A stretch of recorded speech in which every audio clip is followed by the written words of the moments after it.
네, 다양한 자산시장 동향과 투자 전략을 살펴보는 머니인사이트 시간입니다. 오늘은 리츠 시장 동향을 점검을 해보겠습니다. 신영증권의 박세라 연구원 나와주셨습니다. 어서 오십시오. 안녕하세요. 반갑습니다. 거의 한 달 만에 뵙는 것 같은데 그 사이 뉴욕 증시는 역대급 롤러코스터 장세를 보였고요. 최근 한 달 동안 리츠 시장 같은 경우는 분위기 어땠습니까? 네, 이 롤러코스터 같은 이 불확실성이 상당히 컸던 장세를 비껴가지는 못했습니다. 리츠가 상대적으로는 좀 안전한 자산으로 인식이 되기 때문에 이런 관세라든지 수출입이나 관련된 영향은 상당히 없음에도 불구하고 전체적으로는 결국 경기 침체가 오는 거 아니냐 이런 우려감 때문에 리츠 역시도 좀 주가 낙폭을 키우면서 전체적으로 많이 불안한 모습을 보였습니다. 말씀하신 것처럼 글로벌 금융시장을 보면은 지금 관세 불안에 따른 경기 침체 우려가 확산이 되고 있고 실제로 이제 경기 침체가 된다면 부동산 시장 역시 충격을 피할 수는 없을 것 같은데요. 미국의 경기 침체 우려, 리츠 시장에는 어떤 영향을 준다고 보십니까? 네, 말씀하신 것처럼 결국에는 경기가 침체가 된다고 한다면은 부동산이 아무리 안정적인 자산이라고 하더라도 결국 임차인들이 임차료를 제대로 납부하지 못한다거나 아니면 공실이 급증한다든지 이런 여러 가지 복합적인 문제들이 나올 수 있기 때문에 리츠 역시 상당히 안전하다, 전혀 문제가 없다라고 볼 수는 없을 것 같습니다. 또 특히나 최근에는 관세와 관련된 요소였기 때문에 소비 침체에 대한 영향을 받는 리테일 리츠가 상당히 크게 부진을 했습니다. 미국 리츠 가운데 사이먼 프로퍼티 그룹이라고 리테일 대표 리츠가 있는데요. 이 리츠 같은 경우는 종전에 $170까지 주가가 형성을 했다가 관세 발표 이후에는 $130까지 급락하는 등 좀 불안정한 모습을 보이기도 했습니다. 이런 여러 가지 우여곡절이 있다 보니까 시장에서는 이런 전체적인 불안정성과는 별개로 조금 더 내수 지향적이고 안정적인 자산이 없을까를 찾다 보니 상대적으로 헬스케어 리츠와 같이 좀 장기적인 임대차 구조를 가지고 있고 내수에만 의존을 하고 있는 그런 안전자산 쪽으로도 가는 성향을 좀 보이고 있습니다. 안전자산 쪽으로 가는 성향도 보이고 있다. 오늘 한국은행 같은 경우는 금통위에서 기준금리 이제 동결 결정을 내렸는데요. 그래도 향후에 금리 인하 기대감은 있고요. 리츠 시장 같은 경우도 금리에 좀 민감한 측면이 있을 것 같은데 한국은행의 이 금리 정책에 따른 리츠 시장 영향은 어떻게 전망하십니까? 네, 말씀하신 대로 리츠는 금리라는 변수에 상당히 민감합니다. 사실 미국 증시가 흔들렸을 때도 미국 국채 금리가 오히려 치솟는 등 좀 불안한 흐름을 보였기 때문에 미국 리츠 역시도 주가가 좀 불안정했던 거였는데요. 반면에 국내 같은 경우는 여러 가지 이슈가 있었긴 하지만 작년 연초부터는 계속적으로 금리 인하 기조가 중장기적으로는 이어져 오고 있는 모습입니다. 오늘 금리는 동결이 되었지만 이는 시장에서 예상했던 바와 크게 다르지 않았기 때문에 충격이라고 볼 수 없고요. 시장에서는 이제 오는 6월 또는 7월에 한 번 더 한 차례 인하를 또 전망을 하고 있기 때문에 금리 인하라는 그 큰 틀은 변하지 않은 것으로 보여집니다.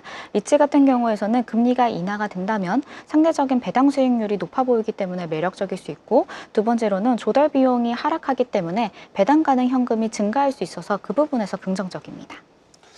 네, 최근에 아파트 시장 같은 경우는 토어제 해제와 재지정 때문에 좀 흔들리기도 했고 강남을 중심으로 한 급등세가 어쨌든 좀 집값 급등세는 진정이 되긴 했는데요. 리츠 시장은 아무래도 상업용 부동산을 좀 타깃으로 하고 있기 때문에 상업용 부동산 시장은 어땠습니까?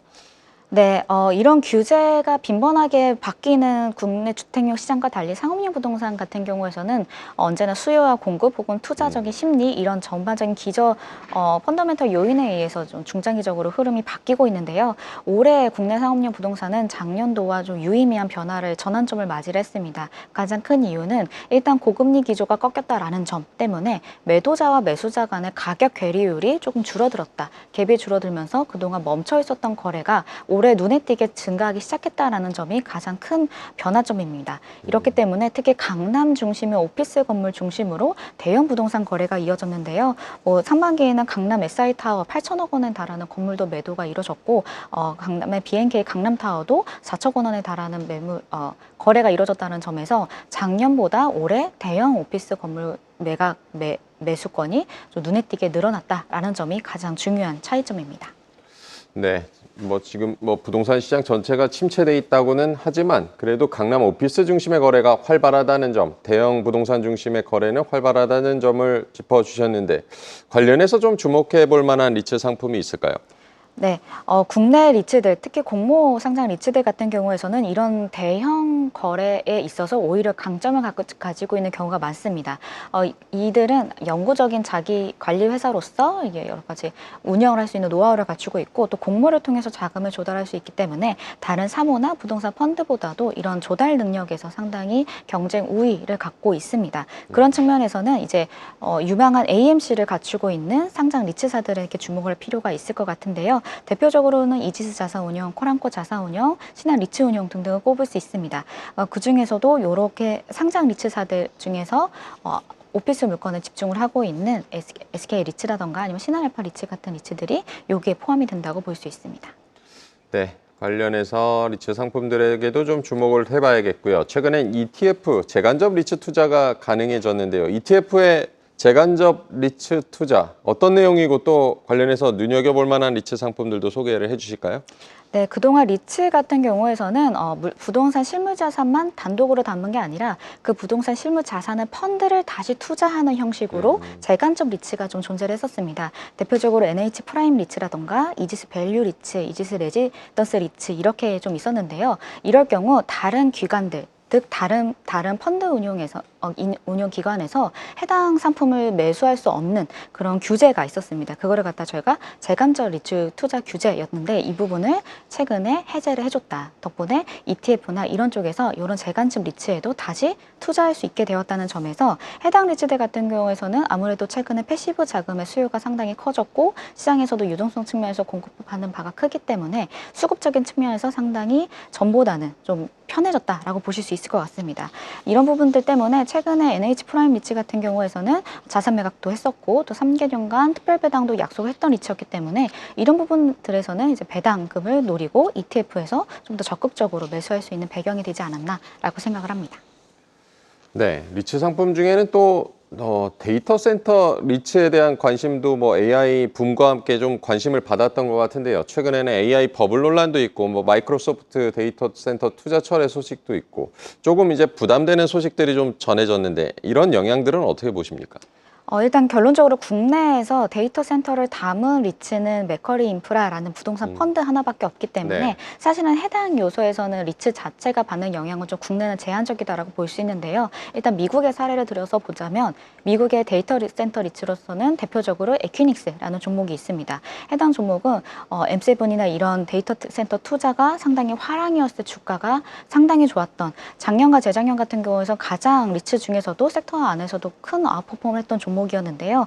아무래도 최근에 이런 투자 철학 때문에 단기적으로 주가가 좀 급락하고 있고 회복하지 못하는 모습 보이고 있습니다. 부정적인 영향은 불가피하다라고 보고 있는데 그럼에도 불구하고 이 에퀴닉스라는 데이터 센터는 일반 다른 데이터 센터와 다르게 코로케이션 영역에서 좀 두각을 나타내고 있는 종목이기 때문에 결국에는 AI가 생태계가 확장을 하기 위해서는 물리적 공간으로서 데이터 센터는 필수적이다. 그렇다면 시장에 선도적인 지위를 갖고 있는 1위 사업자 같은 경우에서는 속도의 차이가 조금은 생길 수 있겠지만 결국에는 1위 사업자 지위를 유지를 하면서 이 시장이 팽창하는 거에 대한 수혜를 가져갈 수 있는 부분이 있기 때문에 주가는 하락할 수 있어도 배당 수익이라든지 시장 성장 이 측면에서는 훼손된 게 없다 이렇게 좀 생각을 하고 있습니다. 밸류에이션의 문제이지 방향성에는 지금 크게 타격 입은 건 없다라는 게 저의 판단입니다.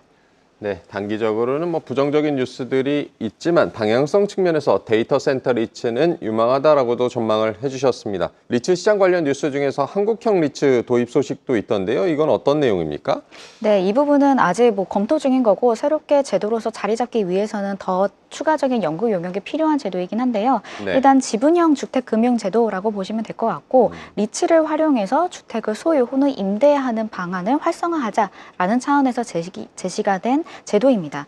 쉽게 말하면 우리가 리츠라는 회사가 임대주택을 소유를 하고 있는데 임차인이 보증금을 낼 때 집주인한테 내는 그 보증금의 개념을 갖다가 리츠의 지분을 매입하는 구조로 치환을 하고 그 대신 매달 월세는 내지만 그 부분이 저희가 리츠 지분을 소유하고 있기 때문에 또 내가 배당 수익을 돌려받을 수도 있고 향후에 이 자산을 매각할 때는 그 매각 차익에 대한 특별 배당도 받을 수 있는 이런 식으로 좀 선진화된 개념으로서의 소유와 임대 부분에서 리츠, 공모 리츠를 활용해서 주택 시장에서도 좀 시장에서 지금 현재 문제가 되고 있는 여러 가지 뭐 전세 사기라던가 아니면 과도한 PF라던가 이런 부분들을 바꿀 수 있는 그런 제도로서 지금 현재 제안이 되고 있습니다. 네, 지금 뭐 시장 상황을 여러 가지로 이제 종합적으로 고려할 때 연구원님께서 가장 유망하게 보시는 리츠 어떤 것인지 좀 토픽도 제시를 해주실까요? 결국 시장이 상당히 불안한 상황이기 때문에 그리고 실물 경기 침체에 대한 우려도 있다라고 한다면은 우수한 입지에 있고 또 임차인이 확보가 된 그런 좋은 자산, 그 대형 자산으로 가는 게 저는 맞다라고 생각을 하고 있습니다. 그런 차원에서 현재 시가총액도 가장 높고 또 임차인도 확보가 되고 있는 SK리츠가 이 부분에서는 가장 좋은 종목이라고 생각을 하고 있고요. 최근에 또 제3자 유상증자를 추진하고 있는데 이거는 일반 유상증자가 아니기 때문에 오히려 시장에서는 호재로 받아들일 수 있는 부분이기도 합니다. SK리츠가 현재로서는 가장 안정적이고 좋은 투자처라고 볼 수 있습니다.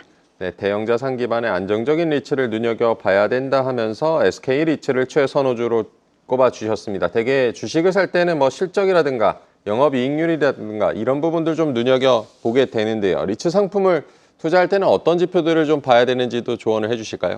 네, 무엇보다 배당금 전망에 대한 추이를 지켜보시는 것이 가장 중요합니다. 현재 배당금이 상승 기조에 있는지 하락 기조에 있는지 혹은 특별 배당이 들어올 수 있는 이슈가 있는지 이 배당금의 성장과 하락 추세에 따라서 주가 역시도 움직이기 때문에 이런 부분들에 좀 주목을 하셔야 되고요. 이것과 관련해서 결국에는 임대 수익이 증가할 수 있냐, 즉 임차인 리스크가 없냐, 최근에 홈플러스 같은 사태처럼 네. 임차인이 혹시 잘못될 수 있나 이런 것도 챙겨보셔야 되고 혹은 이자 비용이 갑자기 늘어날 수 있는 이슈가 있다면 배당금도 떨어질 수 있기 때문에 이런 리파이낸싱 부분, 채권 부분들도 함께 살펴보시는 것을 추천드립니다.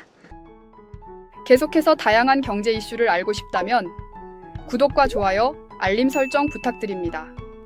AI 캐스터 권미정이었습니다.